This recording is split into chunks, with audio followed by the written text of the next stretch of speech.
Hey guys, welcome back to another mini vlog. ఈ రోజు దోసకాయతో దోసకాయ రొట్టె చేయబోతున్నాను. తెలంగాణ స్పెషల్. ఎవరికైనా ఐడియా ఉంటే కింద కామెంట్ సెక్షన్లో కామెంట్ చేయండి. ఫస్ట్ అయితే దోసకాయని మంచిగా గ్రేట్ చేసుకోవాలి. తర్వాత అయితే దాంట్లో వరిపిండి, ఉప్పు, కారం, అల్లిమల్లిపాయ పేస్ట్ అండ్ కొంచెం పప్పు వేసుకోవాలి. అస్సలు ఒక్క డ్రాప్ వాటర్ కూడా యాడ్ చేయొద్దు. మంచిగా మిక్స్ చేసుకోండి. ఒకవేళ పిండి మీకు మెత్తగైంది అనిపిస్తే ఇంకా కూడా మీరు వరిపిండి యాడ్ చేసుకోవచ్చు. కానీ చూసుకొని వేసుకోండి, ఎందుకంటే దోసకాయలో ఉన్న పుల్లగా ఆ టేస్ట్ అనేది మిస్ అయిపోతుంది. అండ్ ఇదైతే హెల్దీ కూడా.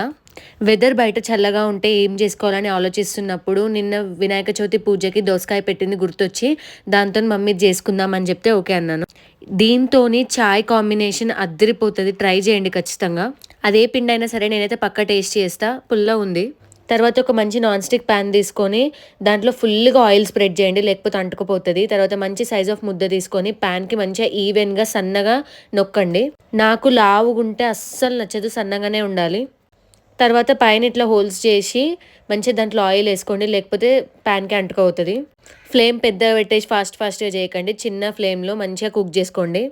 దీన్ని మీరు కర్డ్కి కూడా పెట్టుకొని తినొచ్చు. అండ్ ఇంకొక మిస్ అవ్వని టిప్ ఏంటంటే, ఇది చపాతీ లాగా 2 సైడ్స్ అయితే అస్సలు చేయొద్దు, ఒకటే సైడ్ కాల్చుకోవాలి. సో మన తెలంగాణ స్పెషల్ దోసకాయ రొట్టె ఈస్ రెడీ.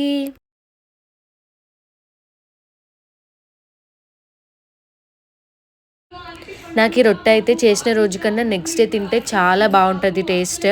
అండ్ మీకు ఇలాంటి రెసిపీస్ ఇంకేమైనా కావాలనుకుంటే కింద కామెంట్ సెక్షన్లో కామెంట్ చేయండి, పక్కా ట్రై చేస్తా. Do subscribe for my channel.